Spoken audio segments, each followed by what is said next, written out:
할렐루야. 오늘 이 새벽 하나님의 거룩한 도구로 쓰임 받으시는 주의 복된 백성들이 되시기를 바랍니다. 오늘 저희들이 읽은 여호수아 21장의 말씀은 레위인의 성읍과 목초지 분배에 대한 말씀입니다. 하나님께서는 모든 지파에게 땅 분배를 했습니다. 그러나 레위 자손들에게는 그 땅을 기업으로 주시지는 않았습니다. 하나님께서 주시는 그 기업을 히브리 말로 나할라라고 하는데, 모든 지파들이 나할라를 받았지만 레위 자손들은 그 나할라를 받지 않았다라는 것입니다. 그 대신 그 모든 지파의 나할라의 일부를 받게 하셨습니다. 레위인들이 거주할 성읍과 가축들을 기를 목초지를 각 지파에서 나누어 주게 했는데, 레위인들을 위한 그 성읍은 48개의 성읍입니다. 그 중에는 은혜와 보호의 상징이었던 도피성도 포함되는 것입니다.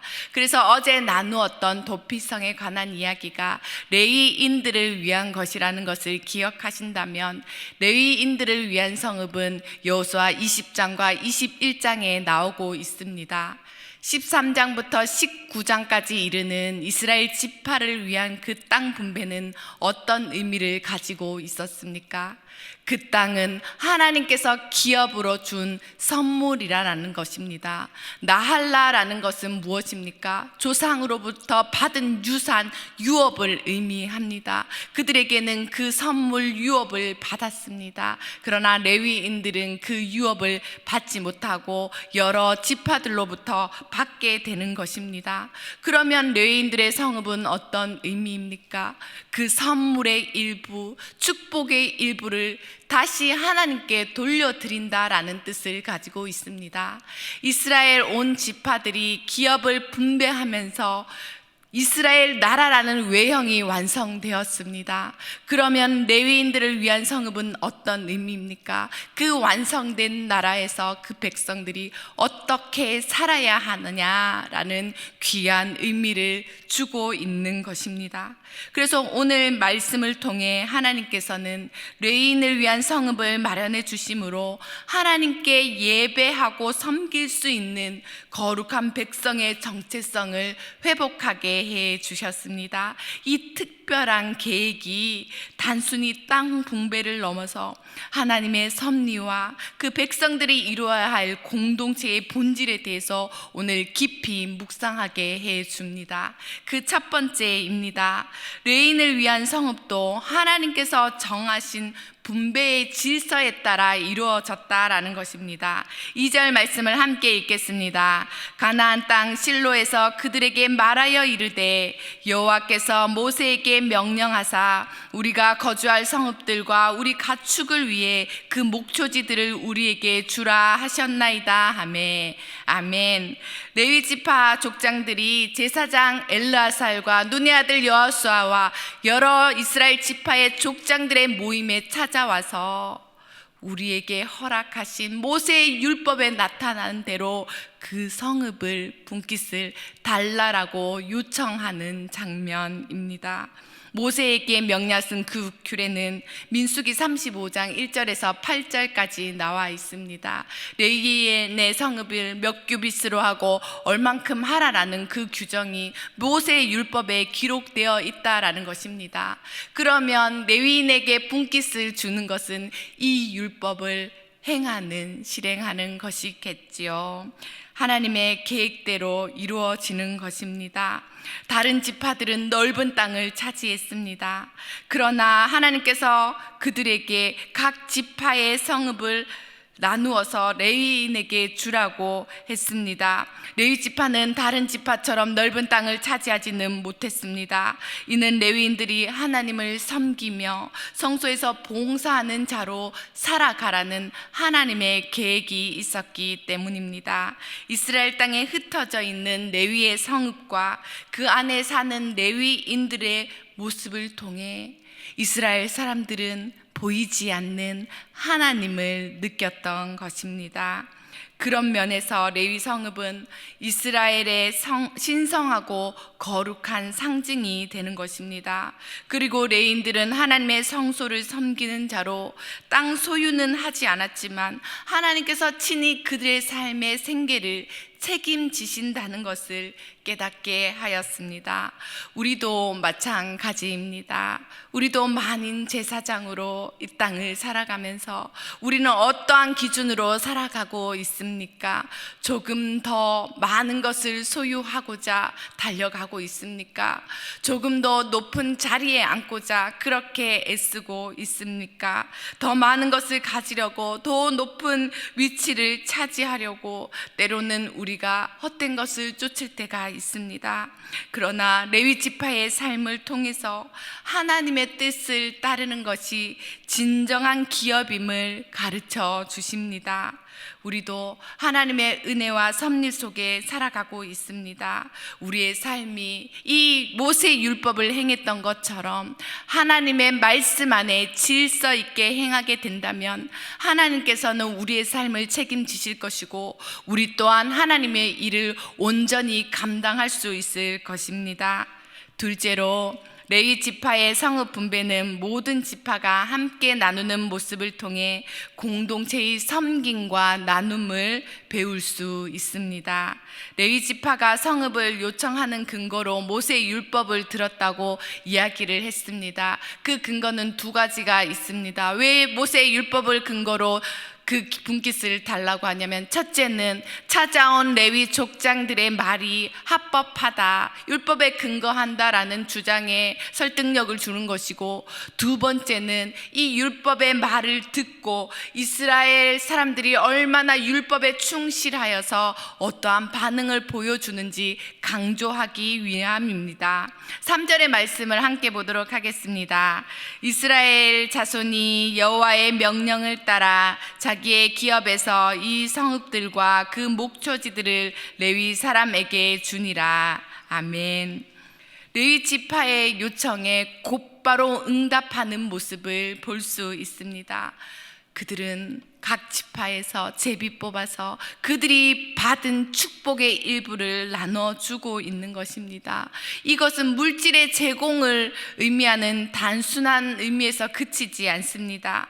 하나님께서 주신 축복을 함께 나누며 공동체를 세워가는 영적인 행위였다라는 것입니다.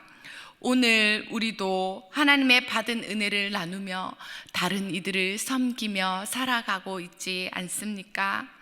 가끔 성도님들이 목회자들에게 목사님 도서비로 쓰세요 하고 물질적으로 섬겨주실 때가 있습니다. 그러면 목사된 저조차도 그것이 부담스럽고 죄송해서 아닙니다 라고 말을 하게 됩니다. 그러면 그 성도님은 뭐라고 말씀하십니까? 목사님, 제가 하는 것이 아닙니다. 하나님이 주시는 거예요.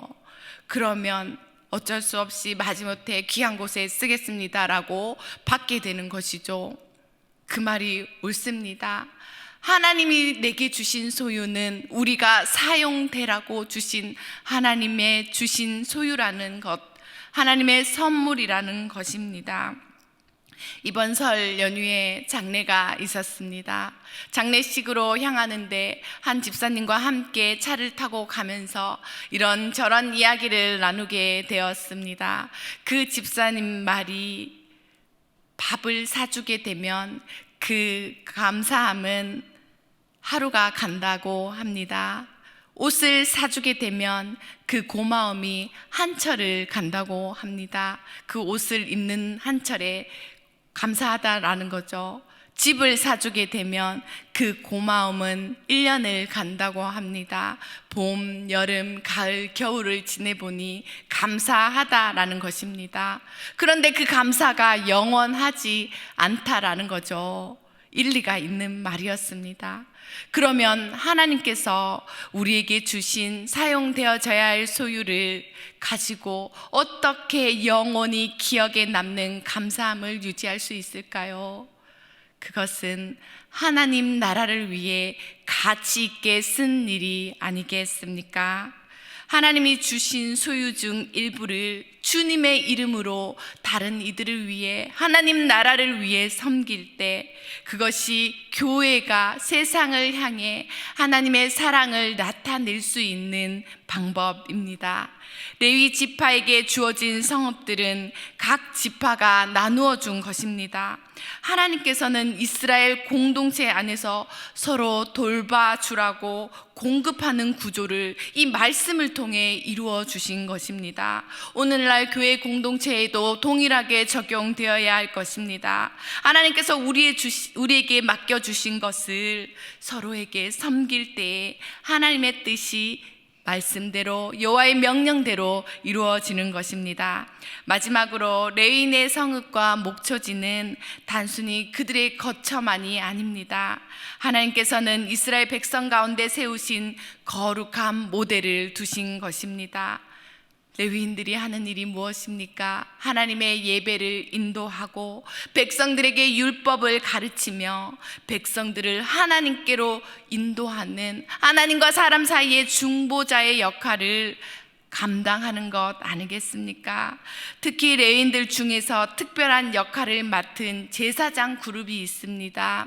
레위인의 둘째 자손인 그핫 자손, 거기에서 나온 제사장 아론의 후손들이 특별한 역할을 맡았기에 오늘의 분깃을 받는 과정에도 첫 번째가 되었고, 그 분깃을 먼저 제비 뽑게 되는 것을 볼 수 있습니다. 이스라엘의 백성들의 신앙생활에 이러한 모습을 보면 레위인을 그렇게 섬겨주는 것이 그들의 삶을 통해서 이스라엘 백성들에게 신앙적으로 얼마나 중요한 본이 되는가를 알 수 있습니다. 48개의 성읍을 받았다고 했습니다. 그 중에 6개는 도피성이라고 했습니다. 은혜와 보호의 상징인 그러한 성읍들이 되었을 것입니다. 레위인들은 그 성읍에서 제사장적 역할을 감당했으며 하나님을 섬기는 역할을 했습니다. 우리의 삶의 자리는 어떠합니까? 하나님께서 허락하신 소유, 하나님께서 주신 삶의 자리가 단순히 우연이 아니라는 것을 기억하십시오. 어쩌면 하나님께서 배정해 주신 그곳이 하나님이 주신 기업이 될 줄 믿습니다. 우리의 가정, 우리의 교회가 우연이 아니라 하나님께서 우리의 가정 가운데 섬기라고 나를 배정해 주셨고, 우리의 교회를 섬기라고 이곳에 주셨고, 우리가 세상 가운데 섬기라고 직장과 사회와 학교를 두시지 않았습니까? 그곳에서 하나님의 거룩한 도구가 되시기를 바랍니다. 하나님께서 주신 사명에 따라 우리 삶 속에서 거룩함을 드러내야 합니다. 삶의 자리에서 거룩함을 드러낸 일이 정말 쉽습니까? 이 예배의 자리에서나 거룩함을 드러내는 것이 쉽지, 삶의 자리에서 정말 거룩함을 드러내기 쉽습니까? 아무도 없고 부부만 있는 사이에서, 아무도 없고 아들만 있는 사이에서, 정말 절친하고 허물없는 사이 안에서 거룩함을 드러내기가 쉽습니까? 우리의 입술의 말과 행동을 통해서 하나님의 영광을 드러내야 합니다.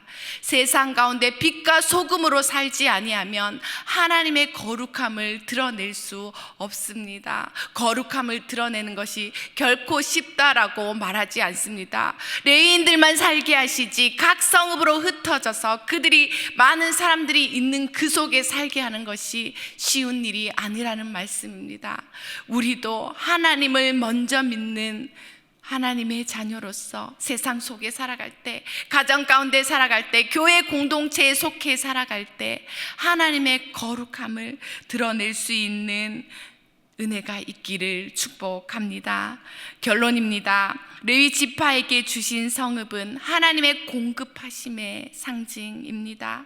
또한 백성을 향한 돌보심의 증거였습니다. 오늘날 우리도 하나님께서 우리에게 각자에게 주신 은혜와 축복을 기억하면서 그것들을 나누고 섬기는 삶을 살아갈 수 있기를 바랍니다. 하나님이 주신 기업은 그의 뜻을 이루기 위함임을 기억하시기 바랍니다. 우리의 삶과 소유는 하나님의 영광을 위해 사용되어져야 할 것입니다. 이를 통해 우리의 가정과 우리의 교회와 우리의 직장과 우리가 속한 모든 공동체에 하나님의 임재로 충만히 채우시는 은혜가 있기를 축원드립니다. 이제 함께 합심하여 이렇게 기도하겠습니다. 하나님께서 하나님 나라를 위해 사용하도록 내게 주신 기업은 무엇인지 깨닫게 하여 주시옵소서. 우리의 모든 것이 하나님께 속히 있음을 기억하며 그것을 하나님의 영광을 위해 사용할 수 있도록 인도하여 주시옵소서. 하나님의 말씀과 질서대로 우리들 삶의 자리에서 하나님의 뜻을 이루게 하시고 하나님의 거룩을 나타내게 하옵소서. 이제 주신 기도의 제목으로 우리 하나님께 간절히 기도하며 나아가시겠습니다. 거룩하신 하나님 아버지, 하나님께 받은 은혜가 참으로 큰데 내 것인 줄 여기고 나눌 줄 몰랐습니다. 모든 것이 하나님께로 왔으니 다시 하나님께 드리며 하나님이 주신 기업을 온전히 감당하는 복된 삶을 살아가게 하여 주시옵소서. 하나님이 주신 것을 나눔과 섬김으로 공의로운 사회를 이루어 갔던 이스라엘 백성들처럼 우리도 삶 속에서 하나님의 뜻을 이루며 하나님의 말씀 따라 살아가는 은혜의 공동체가 되게 하여 주시옵소서. 우리에게 맡겨주신 삶에도 하나님의 계획하심과 섭리가 있는 줄 믿습니다. 우리가 우리의 삶을 읽을 수 없다는 것을 알고 있습니다. 하나님을 신뢰하며 하나님께서 주신 것을 가지고 하나님께서 인도하시는 대로 온전히 사용되어질 수 있도록 함께하여 주시옵소서. 사랑과 은혜가 풍성하신 하나님 아버지, 오늘 말씀을 통해 하나님의 섭리와 공동체의 본질을 깨닫게 하심에 감사드립니다. 우리에게 주신 은혜를 기억하며 나눔과 섬김의 삶을 살아가게 하여 주옵소서. 우리의 삶이 하나님의 거룩함을 드러내는 도구가 되게 하여 주시고 세상을 향한 빛과 소금으로 살아갈 수 있도록 도와주시옵소서. 오늘도 함께해 주실 줄 믿사오며 우리 주 예수님의 이름으로 기도드립니다. 아멘.